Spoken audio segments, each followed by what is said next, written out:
Hello, xin chào các bạn đã quay trở lại với review 5 phút. Ở cuối tập trước, sau khi giao chiến cùng với Thi Nhật Tuyết, Đường Tam lần này không có ý định chạy trốn. Cái mà hắn muốn chính là liên tục duy trì công kích của mình, khiến Thi Nhật Tuyết không kịp trở tay. Công kích đầu tiên đến từ kỹ năng mạnh nhất của Lam Ngân lĩnh vực mà hiện tại hắn có thể phóng thích. Tuy vậy, Thi Nhật Tuyết không khó để có thể đòn đỡ một đòn này. Mắt thấy Thi Nhật Tuyết đã đến trước mặt mình, Đường Tam làm ra một động tác kỳ quái, hồn lực ba động nháy mắt dâng lên. Bát Chu Mâu sau lưng đã xuất ra, lúc này miễn cưỡng có thể ngăn cản thần lực của Thi Nhật Tuyết xâm nhập thân thể mà ăn mòn.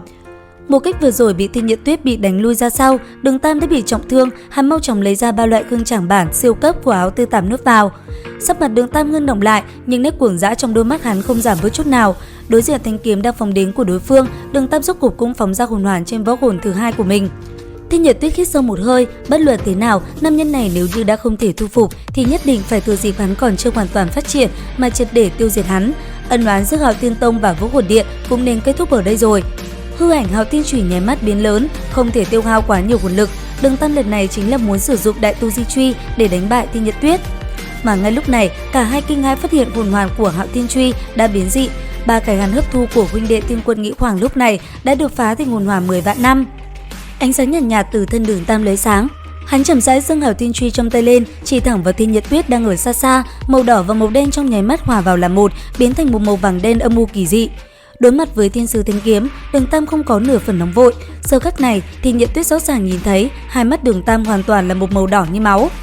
Nếu nói lam vàng là màu của sự thần thánh cùng tao nhã, như vậy màu đỏ máu này mới hợp với Đại Tu Di Chủy, khí thế cuồng bá, uy thế, khí tức cùng với khí thế cuồng đại không gì sánh bằng. Sắc khí cô động lại theo thân thể Đường Tam, đồng thời phóng lên cao. Người và truy hợp nhất, Đường Tam đánh ra một kích trong trạng thái đỉnh cao tên là Tu Di Lăng Thiên. Thi Nhật Tuyết vốn đã tự cho rằng chắc chắn thắng cuộc, sắc mặt lại trở nên nghiêm trọng, hai tay ở trước ngực khép lại, tay trái duỗi ra phía trước nâng lên, tay phải trước ngực ấn xuống. Chuôi thiên sứ thanh kiếm dài đến hàng trăm mét trong hư không bốc lên, ngọn lửa màu vàng rực cháy thiêu đốt. Khi cả hai lần nữa va chạm, sắc mặt Thi Nhật Tuyết khó coi vô cùng. Bá khí, thô bạo, tràn đầy uy lực Đại Tu Di Truy dưới tác dụng của hồn hoàn bùng nổ, nặng nề oanh kích trên luồng năng lượng mà Thi Nhật Tuyết vừa mới ngưng tụ. Đường Tam cùng với Thi Nhật Tuyết gần như là đồng thời cũng rên lên. Đường Tam trong miệng máu tươi cuồng phun, tình huống của Thi Nhật Tuyết tuy rằng so với hắn tốt hơn nhiều, nhưng cũng bị một truy này đập cho bay ngược trở lại. Ngay khi hồn hoàn thứ tư của Đường Tam bùng nổ, lúc truy thứ tư đánh xuống, Thi Nhật Tuyết rốt cuộc cũng bạo phát. Nàng nãy giờ liên tục bị Đường Tam áp chế. Tuy rằng Đường Tam không thể thật sự gây tổn thương cho nàng, nhưng cảm giác hoàn toàn bị áp chế này đối với nàng thật là vô cùng nhục nhã. Thi Nhật Tuyết bây giờ mới hiểu được vì cái gì trước đó phụ thân mình thực lực là hơn xa Đường Hạo, nhưng lại bị vị Hạo Thiên Đấu La kia đánh cho trọng thương. Hạo Thiên Tông có ngàn năm truyền thừa, đạt tới trình độ thiên hạ đệ nhất tông môn cũng không phải chỉ là tin đồn. Trong tiếng nổ vang kịch liệt, thân thể Thi Nhật Tuyết cùng theo tiếng nổ mà bay đi. Nhưng mà khi nàng còn trong không trung thì một cái hư ảnh thiên sứ màu vàng thật lớn bao bọc lấy nàng. Hư ảnh thiên sứ này cùng Thi Nhật Tuyết giống nhau như đúc, đồng thời bên trong sáu cánh hư ảo run run, vô số lông chim màu vàng từ bốn phương tám hướng mà bắn tới Đường Tam. Đường Tam bằng vào Đại Tu Di Truy cùng với sát thần lĩnh vực bức bách, Thi Nhật Tuyết cuối cùng cũng dùng ra hồn kỹ của mình. Ngay sau đó, một con hỏa long tượng phá trời chui ra hướng phía Đường Tam mà công kích. Võ hồn Hạo Tiên Truy tuy mạnh, nhưng so với thần kỹ của Thi Nhật Tuyết cũng không thể đánh bại nàng. Dù cho sau đó Đường Tam có phóng thích ra Loạn Phi Phong Chi Vũ cũng bị Thi Nhật Tuyết áp chế.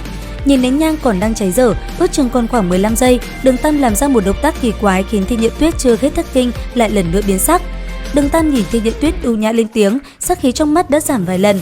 Chắc là người này sẽ cảm thấy vinh hạnh, bởi vì đây là lần đầu tiên sau khi ta tới thế giới này thi triển năng lực mà ngươi đang thấy.